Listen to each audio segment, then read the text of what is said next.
Good evening. Excuse me, I'm a little bit under the weather. Welcome to a doubleheader tonight. Division D East to start. Zul'jin Distillery versus Disturbance. And our second game at 8 p.m. Pacific time will be Team Awesome Sauce versus Disbanded from Division C West. We do have both teams in lobby, so we should be starting here right on time in just a minute. Welcome to Mr. 420, checking out Nexus Gaming Series, so hello to him and his teammates.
I didn't unmute myself after I coughed, so let's start over talking about the teams here.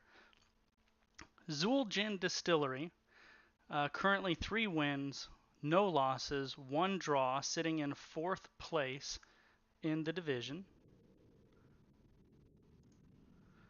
While Disturbance is 0 wins, 0 draws, and 4 losses, so a little bit of a rough start for them.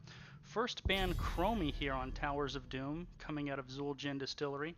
Chromie does get a lot of value on this map as she can stall the channels, particularly the top ones, from a pretty safe position on either the top or mid lane forts. So though Disturbance, no wins, 4 losses, not where they'd like to be, they have had a very top-heavy early part of the schedule. They have played all 3 of the top 3 teams in Division D East. So hard to gauge where they're at as they make a Maiev ban for Disturbance.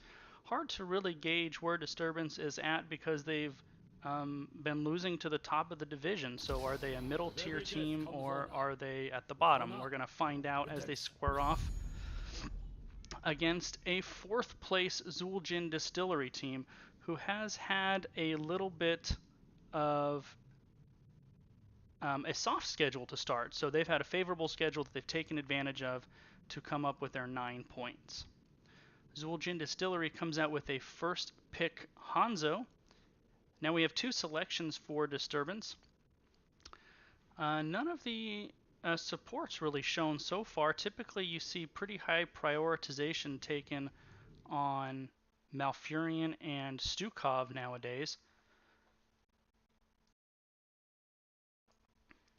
And there's the Stukov, followed by what is likely to be a solo laning Blaze, although Blaze certainly can be a main tank if need be.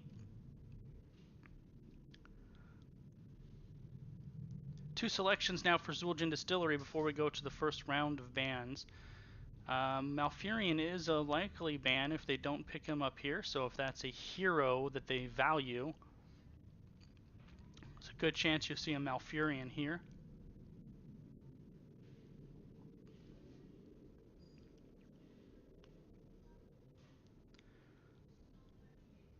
On Towers of Doom, Dahaka gets a lot of value as well, ability to manipulate the map. On Towers, if you can take one of those forts you can really force your opponent into a bad position. You kind of have to do this song and dance where you go back and forth. There's the Dahaka, back and forth, and the Malfurion. So no big surprises there. And we'll be able to take a look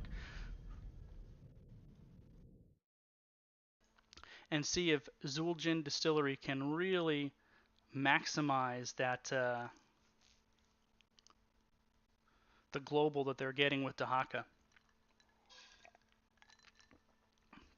I anticipate seeing likely a primary tank or solo lane ban coming out of Disturbance here.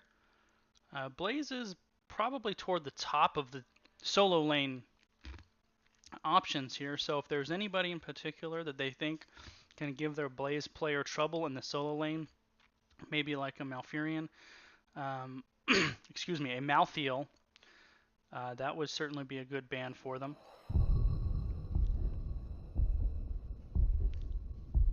Could also target a main tank, ETC, Diablo, any of those would be good.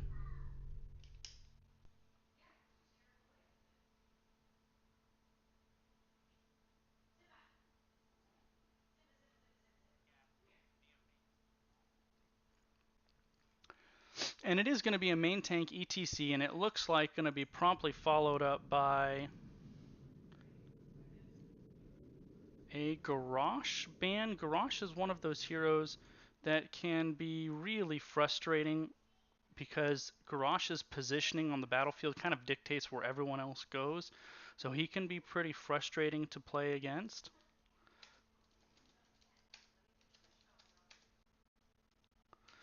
And they're swapping over to the Diablo, so they're considering, and now to the Greymane. So a lot of discussion going on in the comms. Curious what their line of thoughts are. I like the Garrosh ban myself, especially if that's not something they are considering targeting.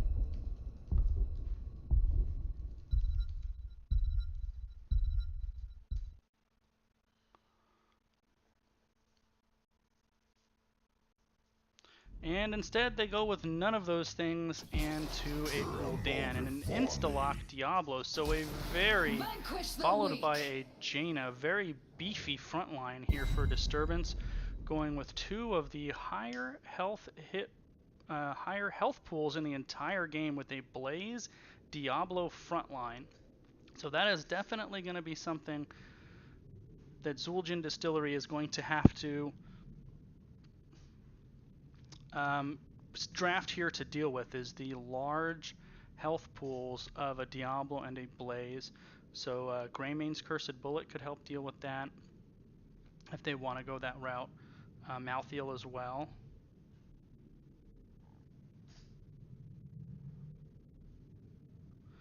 So it's going to be a main tank, and I would guess some kind of range damage, but they certainly could go a triple frontline as well if they wanted to do something like that.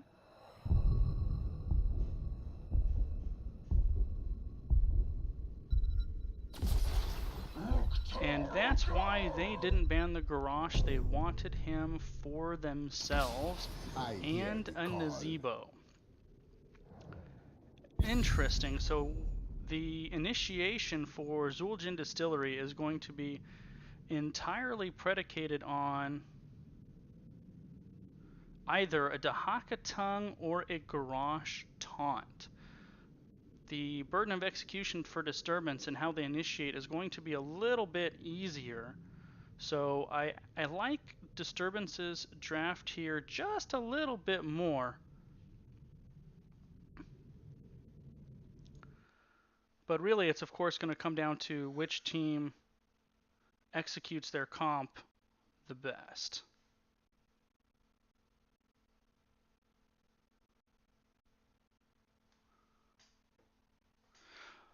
So here we are, going to be going into the game here momentarily. Game 1 on Towers of Doom. After that last pick, Greymane. So Jaina to set up the damage, Greymane to execute the kills. I am curious to see how Zul'jin Distillery is going to handle peeling with the Diablo and a Blaze, two tanks that are very aggressive. And limited peeling tools. Garrosh can certainly do it, but Dahaka does not have a lot of options for peels. To be honest, I think a lot of it is going to fall on Malfurion and where he places those roots. So a lot of pressure on Nutcracker to keep an eye on the back line and use that CC to keep those aggressive tanks away.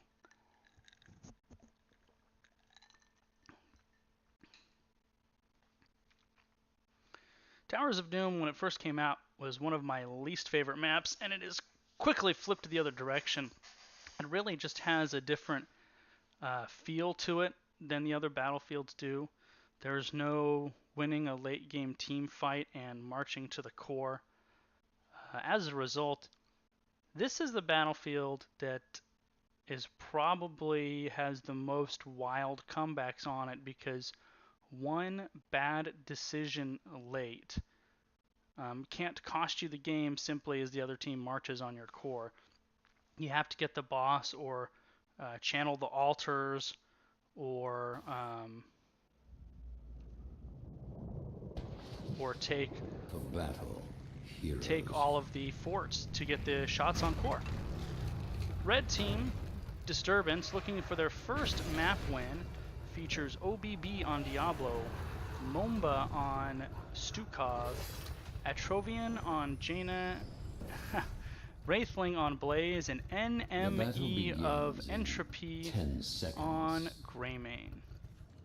Blue team, Zul'jin Distillery, Ankle Shot on Dahaka, Befresh on Hanzo, DeWitt on Garrosh, Elaren on Nazebo, and Nutcracker on Malfurion. So Dahaka going straight to his lane, no 5-on-5, except there's the flip and the toss on Diablo. He's probably not going to have to worry about that. Not exactly the ideal flip target, as Diablo is a pretty big target there to bring down. Dahaka already clearing out the top lane. Blaze is heading up there to square off. Equal skill. That lane should be Blaze's to win. So we split off into some lane assignments here, not really rotating from either side. Jaina and Diablo. Jaina is really far forward. Nice peels by Diablo, but the scatter arrow on Hanzo really punishes the Jaina, who stepped a little far forward. First blood going to Zul'jin Distillery. So typically you see a solo lane on here and some kind of rotation. Bottom lane usually being prioritized due to the double camps. But Zul'jin Distillery has a 1-1-3 with Nazebo getting pushed back. Now reinforcements coming from Zul'jin Distillery. Excellent withdrawal there from Disturbance not to get picked. Jaina is back in action, and she does not realize she's walking into a world of hurt. Blizzard goes down. Hanzo takes a ton of damage. Garrosh zoning the Jaina away. Jaina, run! She does get queued. Diablo once again going to be there to the rescue. And kind of a scattered 4-on-3 engagement. Jaina goes down again, almost takes the Hanzo with, down to less than 100 hit points before he skirts away. And Diablo's Bloodlust, chasing that low health Hanzo, unfortunately gets him into trouble. So early 3-kill advantage for Zul'jin Distillery. Here in the top lane, it looks like these two guys kind of battling each other even. The solo laners never get any love on the cast because they're kind of off screen, so I like to check in on these guys from time to time. But Ankle Shot and Wraithling looks like they're kind of fighting each other to a standstill. No one's really got any structure damage. Both health bars pretty high.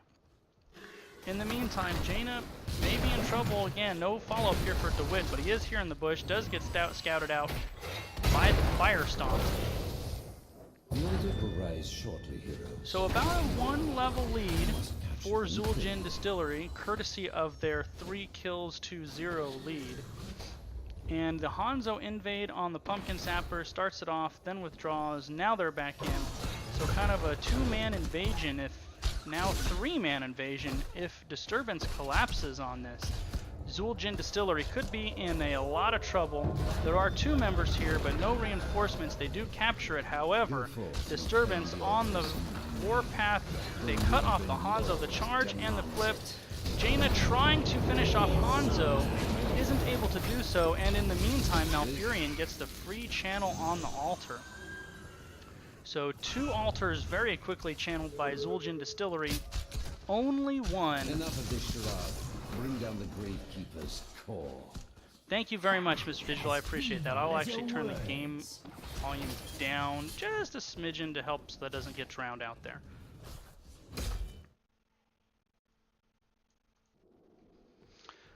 Alright, so level 6 to level 6.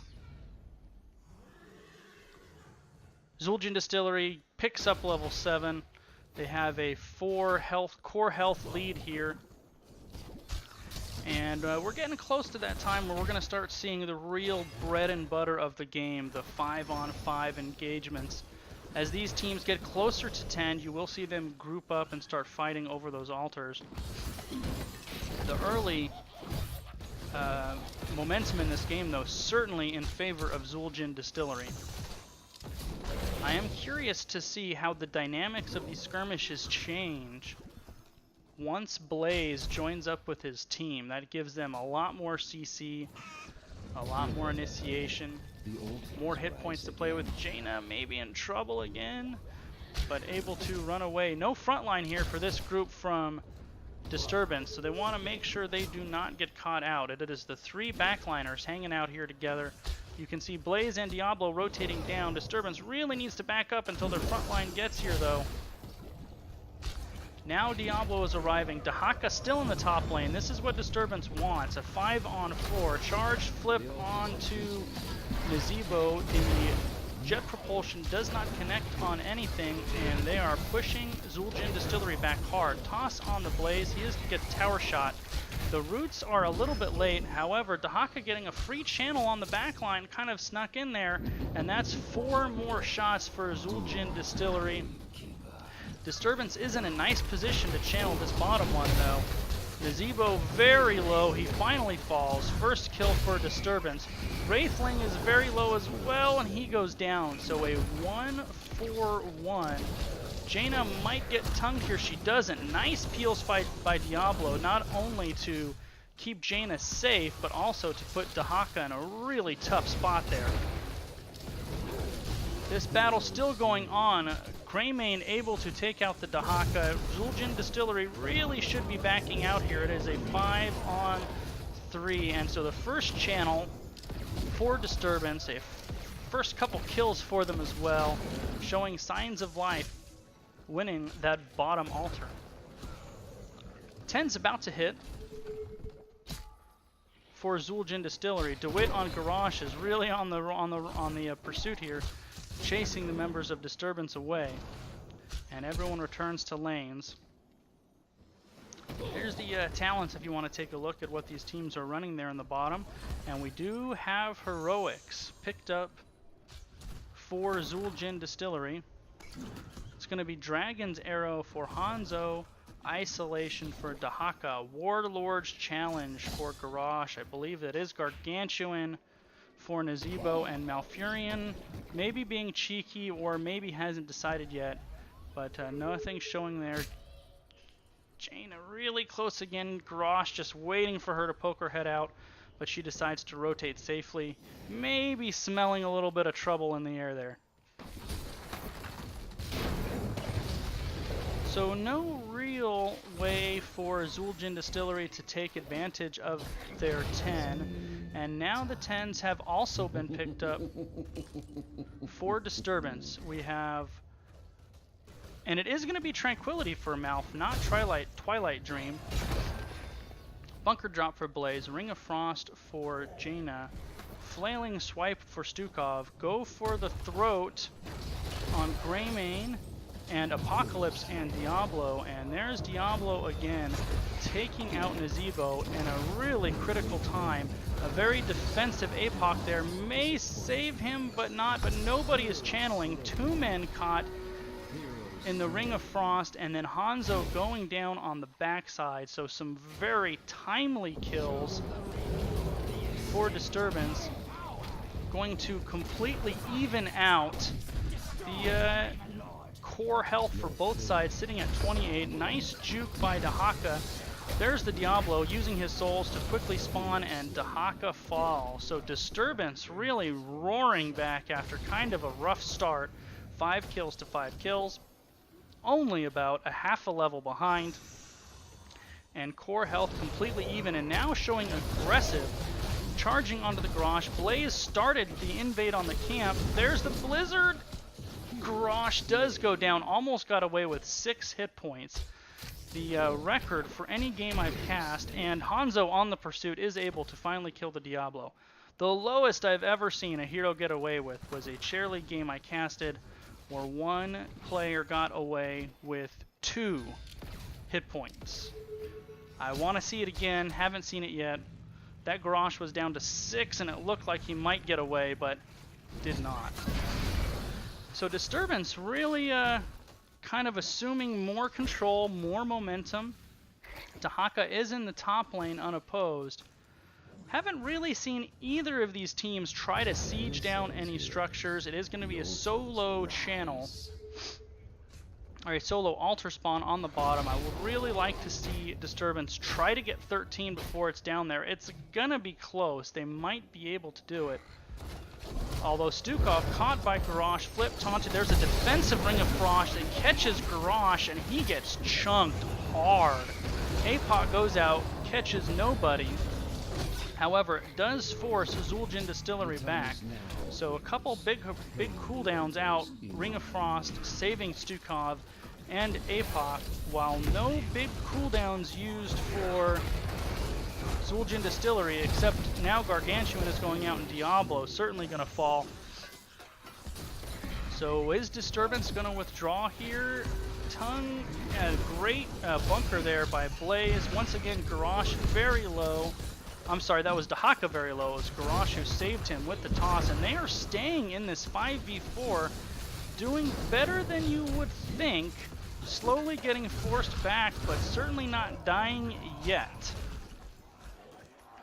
They are going to be forced to concede the altar. There goes Blaze, though. That will certainly do it for him.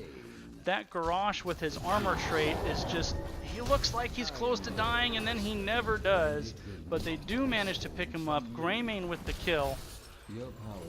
This is a very entertaining, close game. It's like constant brawling throughout the map. Pay for your arrogance. However, Disturbance got to be feeling pretty good after a little bit of a rocky start. They've really come roaring back, and this is definitely anybody's game at this point.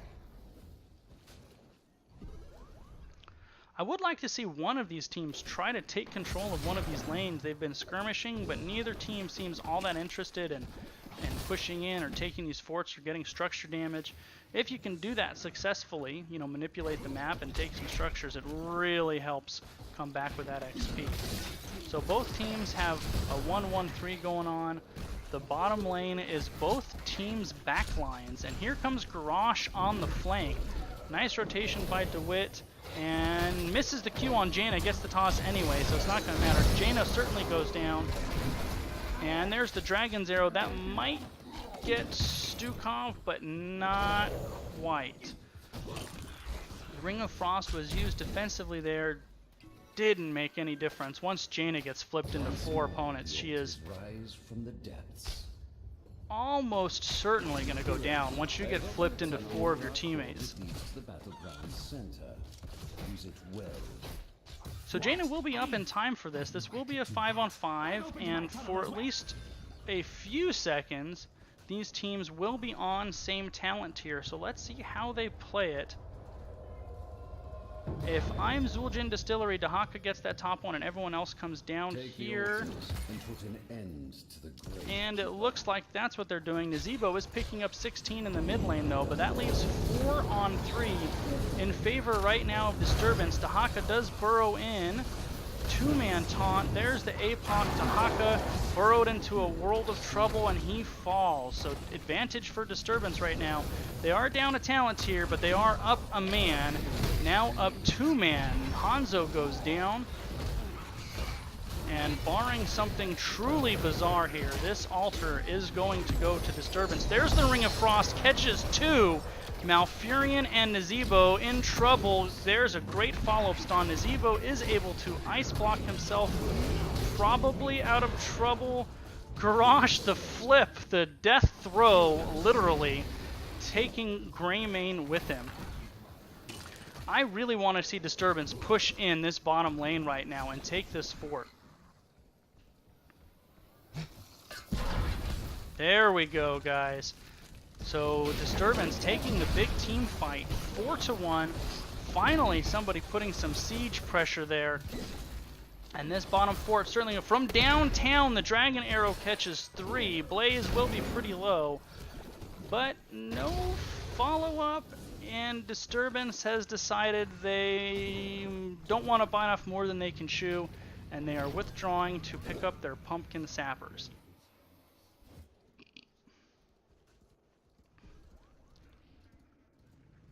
Or are they? Yes, now they're picking up their pumpkin sappers.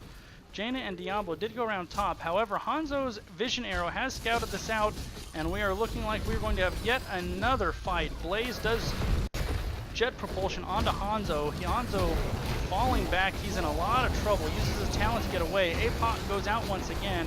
Doesn't catch anybody, but Greymane catches Hanzo on the backside. Another money Ring of Frost, catching Nazebo and Garrosh. Diablo is able to isolate out Garrosh for the kill. So Disturbance really roaring back. And Atroven on Jaina had some early positioning errors where he was caught out, and had a couple of unnecessary kills, really making up for that with 2 or 3 huge Ring of Frost that have been really absolutely team fight changing. Blaze is going to be zoning for Jaina. This should, yes, will allow Jaina to get the channel, so they get the boss, the left altar, right altar still up, so that is going to be 4, 8, 12 shots onto Zul'jin Distillery's core. And Disturbance, they can taste it. Their first map win of the season is oh so close. Still have not picked up that Sapper Camp, though. They looks like they're maybe getting Diablo. Burrow's already down. Dragon Arrow for the Peels completely splits both teams. If it was a field goal, it would have been perfect. It was right down the middle. And now double stun on the jet propulsion. And another 2-man Ring of Frost. Jaina is hitting these Ring of Frosts like completely unset up. You really don't see that very much. And Disturbance, it seems like once they got their footing, they have been on an absolute warpath. Garrosh might get Diablo on the backside due to tossing him into the fort. And he does. So 3 members down for Zul'jin Distillery.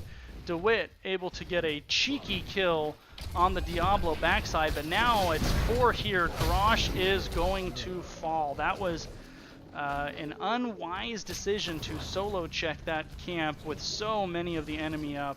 And this game right now is absolutely Disturbance's game to lose.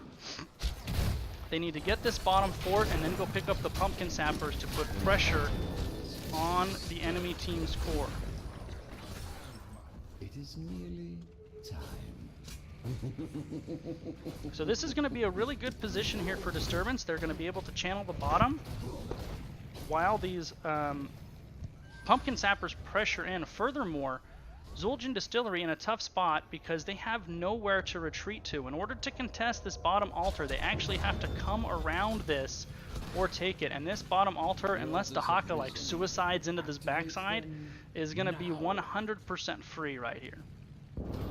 So 3 core health left for Zul'jin Distillery.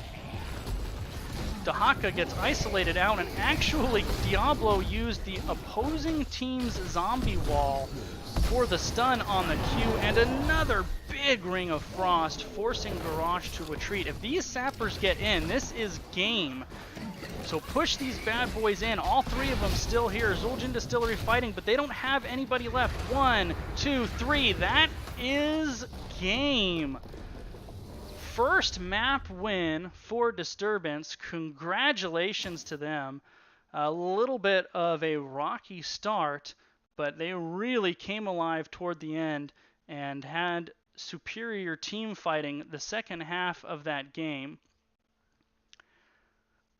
So 1-0 currently in favor of Disturbance, feeling really good about themselves. I mentioned in the beginning I really liked their draft a little bit better. It seemed like as the game progressed, Zul'jin Distillery didn't really have a way to deal with an aggressive Blaze and an aggressive Diablo. Dahaka and Garrosh have very limited tools for how to deal with a big front line like that. Greymane 10 kills that game. He was the finisher, no doubt. So game 2 will be on Tomb of the Spider Queen. So we'll get that lobby going right now. Game 2s are always fun in that you get to see how these teams adjust to one another.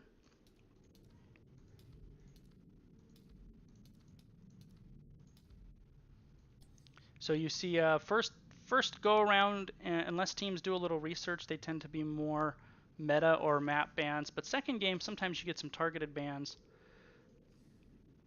And it's funny to, or not funny, but interesting to see how the two teams adjust after how game 1 went. So Disturbance currently up 1-0, looking for their first set win this season. Already picked up their first map win. Got to be feeling pretty good. And Zul'jin Distillery hoping to bounce back and salvage a draw out of the series.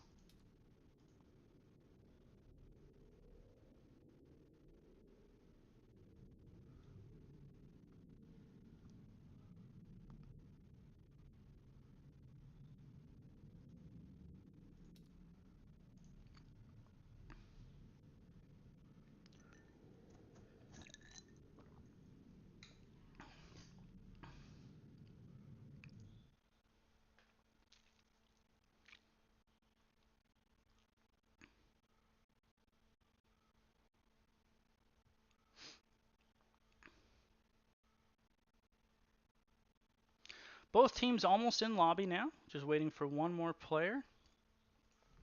And then we'll get this show on the road.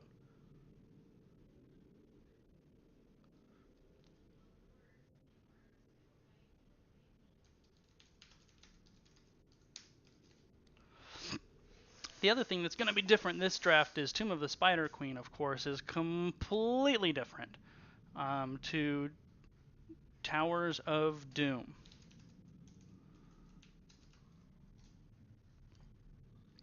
It is a 3-lane map, but it is the smallest 3-lane map in the game, so quick rotations. Alrighty, here we go.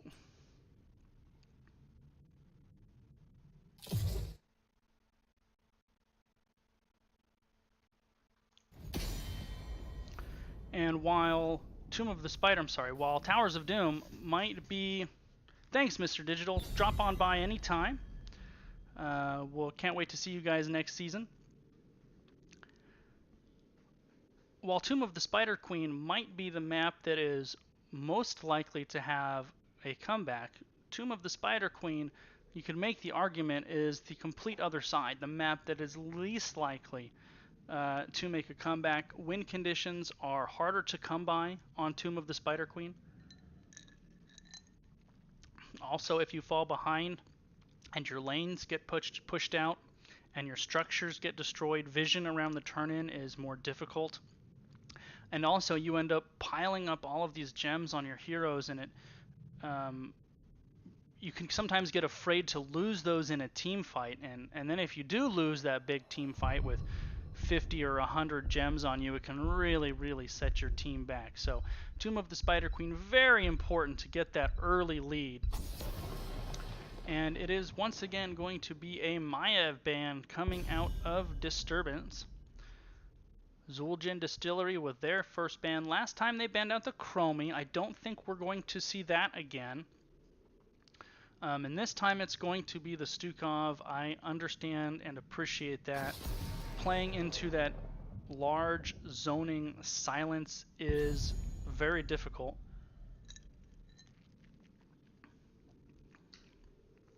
So just taking Stukov off the board. First pick for Disturbance.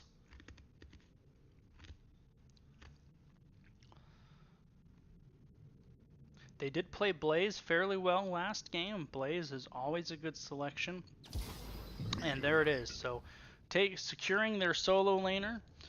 Blaze typically played as an offlaner, but he does give you the flexibility. If you see something you like, you can swap him over to the main tank role. He's pretty versatile in that way.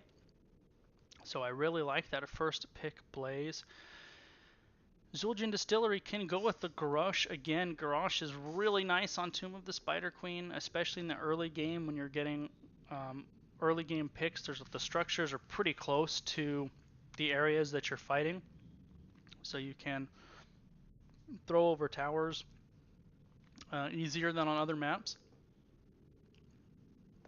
Excuse me.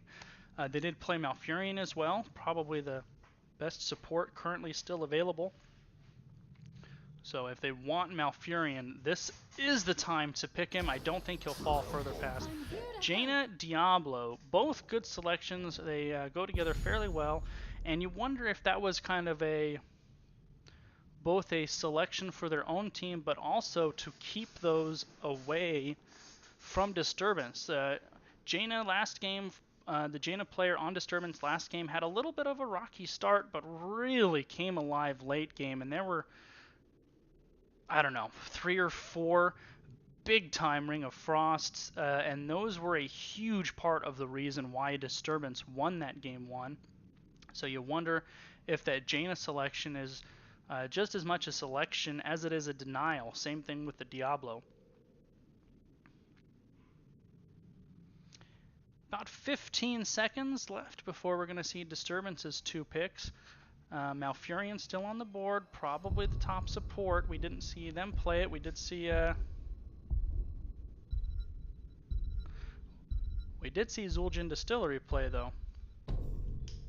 So you wonder if, and they go with a Lucio Greymane. The Greymane selection is not surprising. They got a lot of value out of Greymane last game. 10 kills, really finishing off the damage provided by Jaina and the front line. The Greymane player was fantastic last game for Disturbance, securing those kills. And Lucio was pretty popular for a while, has kind of fallen out of the meta. However, the big shield ultimate can really counter some of Jaina's burst if you time it right. And also the speed, rotating between lanes on Tomb of the Spider Queen. If you utilize that utility correctly, that speed boost can be a huge difference. So Zul'jin Distillery bans out ETC, who, while he has fallen off just a little bit in favor of the Garrosh and the Diablo and the Blaze, he is still a really solid tank and very generalist in that he can go with pretty much any composition, any map. ETC is always solid. They're lacking a main tank. That's a good selection. And a Zul ban coming out from Disturbance. I'd be curious their thought process behind that one. I wonder, is that a targeted ban towards Zul'jin Distillery? Is that something they have run in the past that Disturbance has picked up on? Is it just, I mean, that's the one that makes the most sense because I just wouldn't be aware of that information that maybe a Disturbance has. So I would be curious to ask those guys if I get a chance. The thoughts behind the Zul ban. He can clear and rotate really quickly though. And if played correctly, can put a lot of pressure on your lane. So maybe that's something they're thinking about. Anubarak Rhaegar coming from Zul'jin Distillery. This is a very aggressive composition for Zul'jin Distillery. A Diablo and a Anubarak diving, moving forward. Rhaegar can be played very aggressively with the Feral Lunge. Ready for action. And a Muradin. I assume this is going to be another backliner here, maybe a mage of some sort. Gul'dan, perhaps, We or stand ready. Vala is not one I've seen coming. She has fallen out of the meta quite a bit, mostly because of how squishy she is. Typically, you'll only see her on Battlefield of Eternity, so I'm going to assume that's a comfort pick for Disturbance. Maybe they have a player that really likes their Vala. That Vala, though, is going to be primo target number 1 for Anubarak and Diablo. And Lucio, with very little in the way of burst heals until his ultimate at 10, Vala has to be very careful with her positioning, otherwise she could find herself in a lot of trouble. You know, I just realized, I wonder if this is a Zeratul. You have VP, APOC, Ring of Frost, the Wombo combo sitting right there. I wonder if that's something they have in their toolbox or not, because it's right there for the taking.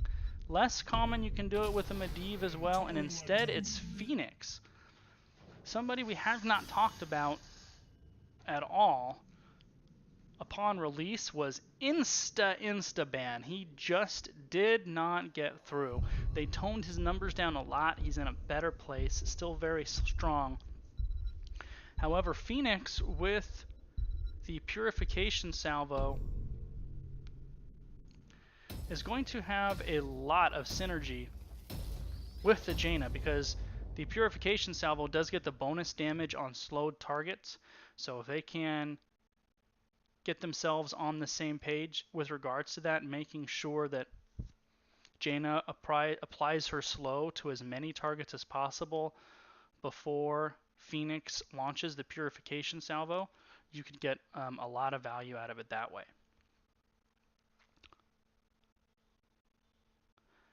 So while last game I liked Disturbance's draft better, this game I think I like Zul'jin Distillery's better. I have a hard time seeing how Vala just doesn't get punished with such an aggressive front line. Diablo and Anubarak, if played right, can really punish that Vala, especially in the early game, and Lucio going to have his work cut out for him, keeping that Vala up, and it's going to be on the front line of Muradin and Blaze, more Muradin than Blaze, to peel as best they can. If Muradin just dives forward in these team fights with no regard for where Vala is, Atrovian is going to be in a lot of trouble. So, Game 1's winner, Disturbance, we have Wraithling on Blaze, Atrovan on Vala, OBB on Muradin. I believe they're kind of clumped up, yes. NME of Entremi on Greymane, and Mambo on Lucio. The blue team, Zul'jin Distillery, Ankle Shot playing Anubarak in the off lane, DeWitt on the Diablo, Be Fresh on Phoenix, Nutcracker on Rhaegar, and Ellerin on Jaina. 5-on-5 skirmish in the mid, as is tradition. Nothing else really happening. A triple stun out of the Q on Diablo, and there's the dive onto the Vala that I said you're going to see a lot. Greymane counter diving onto Phoenix. Both sides low. Nobody falls yet. Ellerin on the Jaina, very aggressive. Now in the bottom lane, this is a strong advantage for Disturbance. Blaze is going to win this lane, and he's going to win it hard enough to where if he wants to, he could either take some structure damage or rotate up and help his team in the 4-man here. So this time we do see the 4-man rotation out of Zul'jin Distillery. Disturbance seems to be more content to leave one person in the mid lane, and this time it's Vala. She rotates very safely. I love seeing that, keeping herself out of trouble there. I mean, you could see just how much one Phoenix auto attack does on Vala. She's so vulnerable in the meta right now. It's very hard to play her with a single support, especially a single support Lucio. So you're not going to see this game take off too much until one of these teams has a reason to try to turn in. Nice stun by Muradin, holding DeWitt on the Diablo back, and he takes a lot of free poke damage. Diablo was looking to cut off that rotation there, but OBB on the Muradin having none of that and gave him a face full of hammer for his trouble.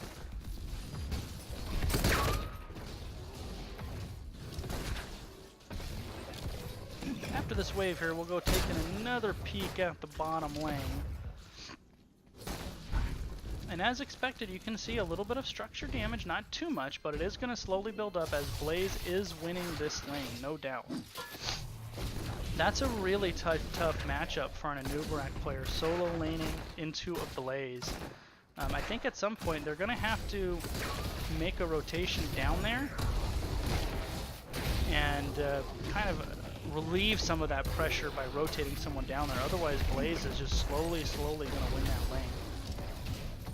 Now, I suppose if you are winning the 4-man, and it looks like maybe a little bit, maybe, no, actually I think they're winning the 4-man too. Structure damage is more in favor of Disturbance. What I started to say was if you're winning the 4-man, you can kind of afford to lose the solo, but that's not really the case right now. Experience practically dead even. And is DeWitt going to rotate down? Nope. Still leaving Anub on that island, and you can see Anubarak is just forced to sit in his base. Blaze just has too much wave clear, too much durability for an Anubarak player to really deal with successfully. This time, Muradin is the one initiated onto. He just kind of slowly saunters away like it was no big deal.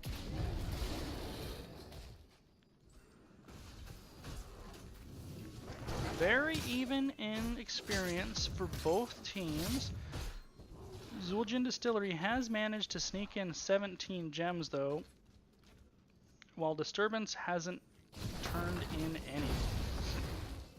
Greymane slipped off in the rotation there. It looks like probably going to be helped by Lucio. I really like that move, getting some Merc Camp pressure out there. As they have been doing pretty good in the rotation here, they could probably afford to slide 2 players away. Some missed XP up here. If Disturbance doesn't get up here soon, we did lose a little bit, not too much. Vala just wailing on Diablo there. He didn't seem to really care that much. And now both sides, certainly enough gems for Zul'jin Distillery and also enough gems. So both sides have enough gems for turn-in. However, instead of Anubarak getting help by rotating down, he is rotating up here, and they have to be targeting the Vala. There it is.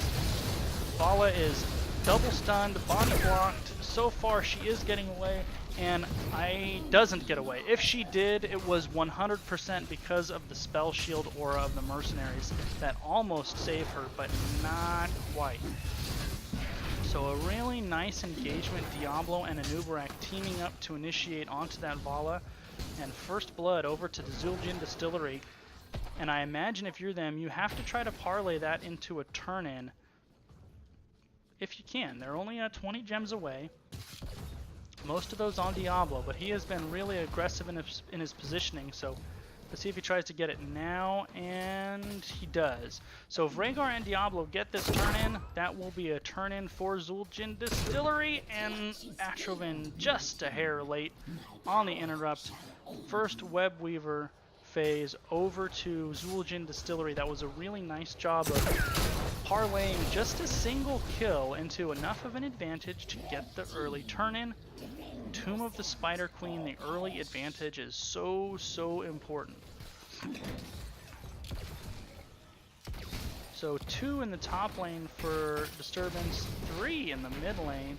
This middle Web Weaver is going to go down fast, but I like the decision by Zul'jin Distillery to prioritize this top lane. That is the boss lane. This is the most valuable lane on Tomb of the Spider Queen, and it's typically the lane you see the win conditions open up on most commonly. Dive onto Vala, a nice counter peel by Muradin, but now he is in trouble. Does he have Dwarf Toss? He does, and he's able to escape. So not only does Muradin go in, peel for Vala, oh, 62 hit points. Oh, Greymane not getting away there. So Muradin did a nice job of peeling for the Vala. However, took too much damage to try to do that again for Greymane. Well, about 1 level. But they do have 10s picked up for Zul'jin Distillery. We have Apocalypse for Diablo, Ancestral Healing for Rhaegar, Cocoon for Anubarak, Ring of Frost for Jaina. Phoenix has yet to show. I would guess it's going to be Purification Salvo because the Jaina and the Rhaegar slows, but we'll find out momentarily. So trying to leverage, it is Purification Salvo. So Zul'jin Distillery is trying to leverage their level 10 to an advantage. They are taking it. There's the Ring of Frost. There's the Purification Salvo. Lucio goes down. Muradin goes down as well, and this mid fort will go. That is the perfect example of why it's really very difficult to take any kind of fight when the opposition has their heroics and you don't. It's just, it's like fighting without a tool in your toolbox. And Disturbance definitely got punished for it.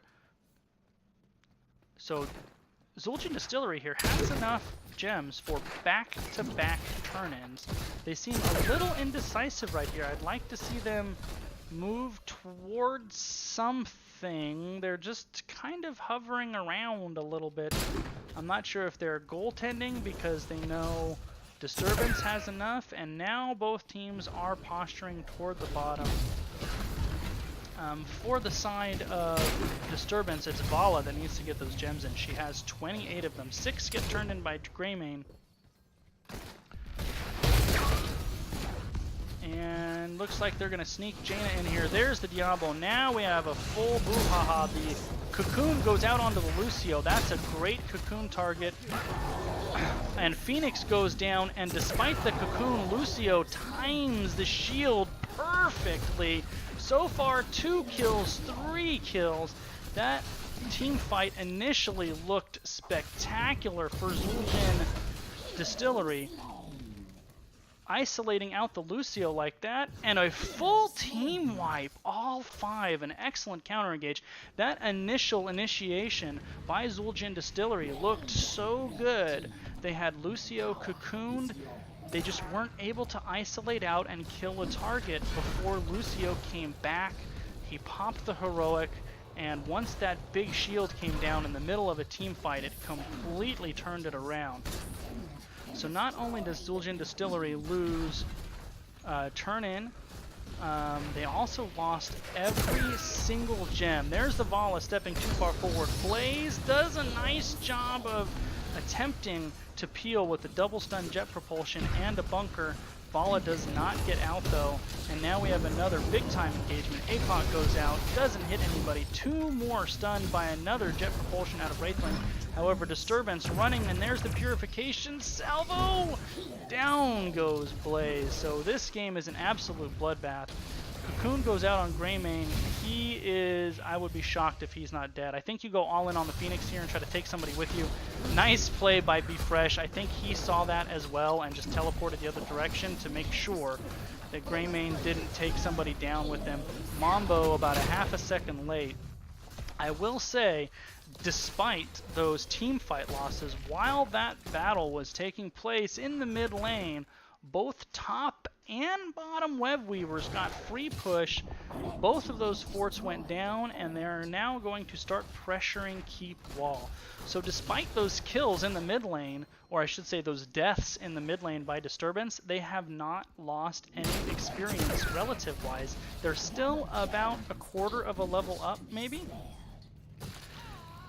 However, all those deaths, all those gems on the ground, neither team has turn in here. Shatter their constructs. Deliver the gems to my altar before your enemies. I wonder if both teams probably just going to fall back on their bruisers. Greymane has already started for Disturbance. And Zul'jin Distillery kind of in the neighborhood, but hasn't started yet. There we go. So they've started them now. Bottom, I imagine you're going to see Disturbance rotate down to the bottom and get the siege. No. Yes? Yes. They will rotate down to the bottom and get the giants here. Zul'jin Distillery once again had a big early game advantage, and once again Disturbance comes roaring back, and now this game structurally is even. experience-wise is even, and we have another huge team fight. Ring of Frost captures 2. Vala cocooned on the backside. This time, Cocoon will probably make the difference, or not. Once again, it looks like Zul'jin Distillery has the early teamfight advantage. Triple stun on the jet propulsion, and Zul'jin Distillery is in full retreat. 3 down for only Lucio. I like the aggressive play out of Zul'jin Distillery. It just, I don't know, it looks like this game, maybe Disturbance's focus fire is just a little bit better.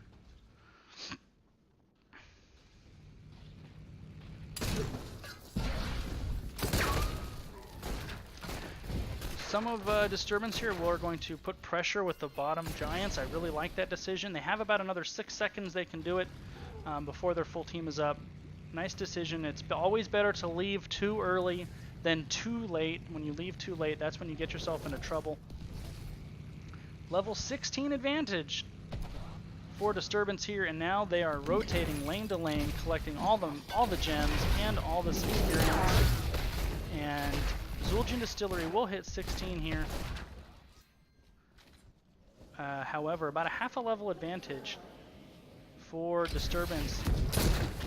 Wraithling has really been a monster on Blaze this game. Not only has he been hitting his jet propulsion, but he has been hitting multiple targets with his jet propulsion. So the pressure, the aggression by Disturbance does allow Vala to turn in. Disturbance, of course, much, much closer to a turn in here than Zul'jin Distillery. And they get it. They are able to zone away Zul'jin Distillery and get their second Webweaver turn-in of the game. This game, and last game actually, were both all over the place with momentum swinging back and forth and back and forth. Right now, momentum definitely wearing Disturbance red.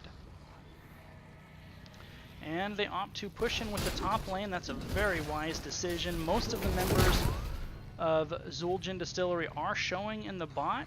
Top lane is boss lane. This is an excellent decision by Disturbance. If you're the shot caller in this game right now, you have to be saying, we want a keep, we want a keep. So let's see if they're able to do it. The front wall is an absolute gimme. However, it looks like with the arrival of Zul'jin Distillery, they will withdraw, kind of hovering around, and they opt to go just the front wall. There's nothing wrong with that decision. You can take the front wall mid too, and it really opens up the map for later turn-ins, and also gives you a little bit of an XP advantage. So bottom, all 3 of these keeps for Zul'jin Distillery are not going to have any frontline fortifications after this Webweaver turn-in.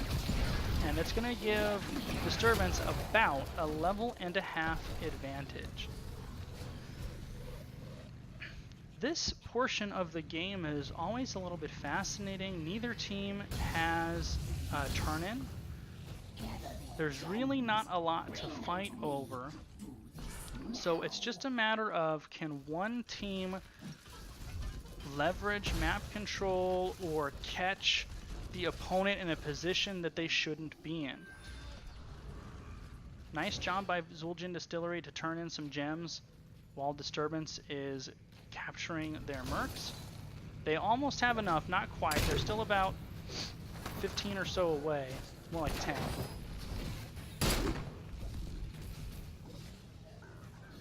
Once again, aggressive play by Disturbance, zoning out Zul'jin Distillery. They're willing to see the position since they already have turned in a triple burrow charge. The Lucio gets cocooned, however, 4 men caught in a rain of vengeance, back to back to back. There goes the Ring of Frost, APOC, Shield, everybody pressing their R buttons, nobody dying. Greymane the first to go, Diablo in a world of trouble, as is Phoenix. There again, Wraithling on the jet propulsion catches 3. And that jet propulsion, the triple stun, completely turned that fight around and gave it a 3-to-1 edge in that team fight for Disturbance. Diablo is back though, so only a 1-man advantage on the battlefield for Zul'jin Distillery. I'd like to see Zul'jin Distillery grab this bruiser camp. You have to figure that they're on the boss, so at least you get a little counter pressure mid, and they are doing it, but without Jaina and Phoenix, their burn just isn't that much. Disturbance, you have to take this top keep. This thing is forfeit right now. I know their whole team is going to be back. You take this top keep, and then you march away.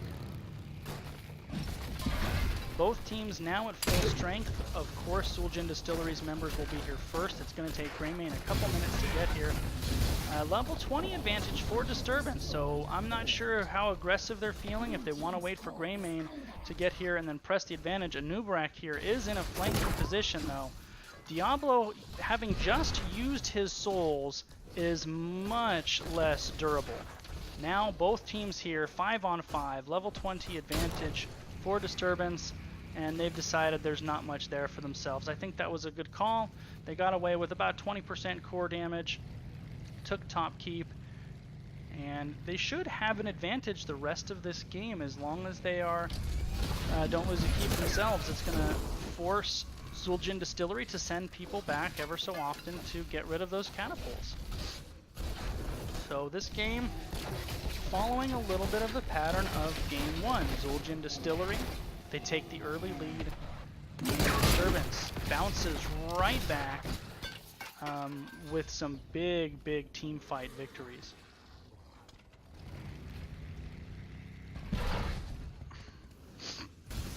I think if you're Disturbance here, you want to just drop off your gems on one of these passes. I know you don't have a turn-in, but at least you won't lose any. May as well turn them in for free while you can. You know that Zul'jin Distillery is not likely to contest pre-20. So particularly Mambo and Murad in here. Just get those, yeah, there you go. Turn in, turn in, turn in. No! Get those gems off your body. And that's what Zul'jin Distillery is doing here. However, the initiation on Diablo may be caught too far forward. The jet propulsion, the boot from Lucio, purification salvo, ring of frost, cocoon on Navala. Nobody dead quite yet.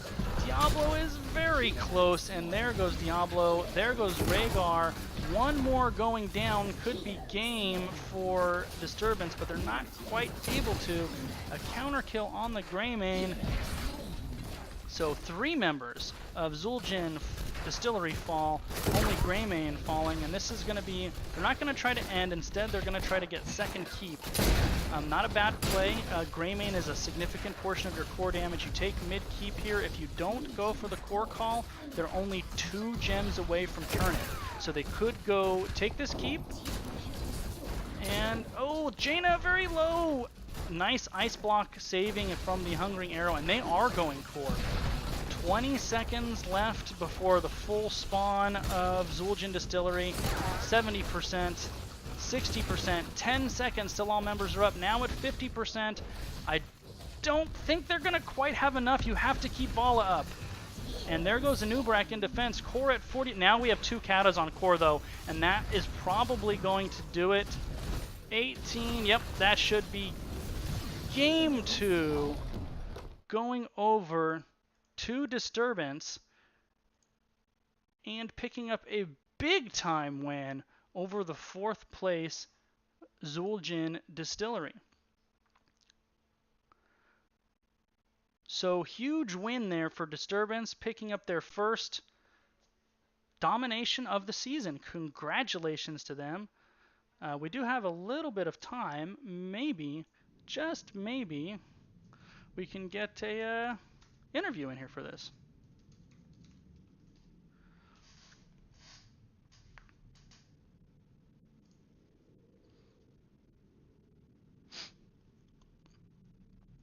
Let's drop that down and see if we can take a look at the stats screen. Once again, Greymane top, actually this time, Vala, not only top damage on his team, top damage in the game in only 2 deaths. I said it in the draft, my concern with the Vala was how vulnerable she was, but Atroven did a really nice job. Only 2 deaths.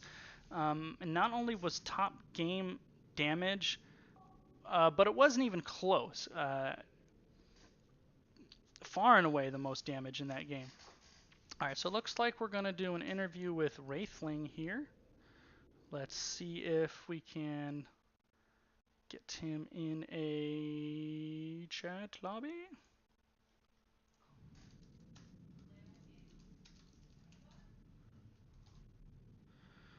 Alright, well, last time I tried to use it with this cord, the sound was a little bit of an issue.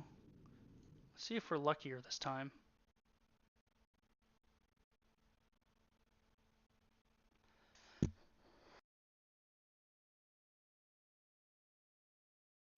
Hey, how's it going? Good, Wraithling, how you doing? Oh, really good. Really good. So if my super official research is correct, that was your guys' first match win and game win this season, correct? We took, actually, we took a match last night, but this is our first two win. So big week for you guys. You get a win and a draw after kind of struggling out the gate. Yeah, that's right. It's we've been putting the time in, I guess, and just starting to get some wins now. It feels good. Well, I did notice I mentioned it in the top of the cast that you guys, the first 3 weeks, played 3 of the top 4 teams in the standing. So I do think you had a bit of a top-heavy schedule coming in. So Well, yeah, and we learned a lot too from those games, and just going back, looking at replays. This is a lot of our first time in like a competitive scene, so just going back and looking at replays from those games, and what those teams did that we didn't, and how we could correct mistakes, I think helped a lot. I had on the second draft, I was curious the thought process behind the Zool ban. Was that something targeted? Was it like just a pet peeve pick of yours that you guys didn't want to have to deal with? I don't know. I guess part of it we didn't want to face those wave clear. Uh, he's got some builds that can be problematic, and on that map, wave clear is really important. And then we were just kind of half joking around, just banning out their mascot. We thought that gave us a positive chance at a win. All right, fair enough. So this is your guys' first season in NGS then? Yeah, I think that that enemy had been in a season before, but I think for the rest of it's our first season. How you guys liking it? We're enjoying it. Like we were saying earlier, it was kind of a tough start to the season with going 3 with no wins, but I'm really enjoying it. I think the other guys are too.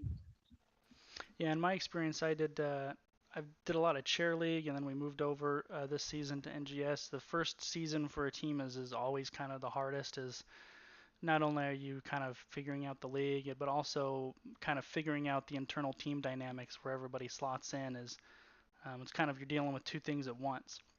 So I think the Yep. first season always the roughest. If you get past that first season, things start smoothing out a lot.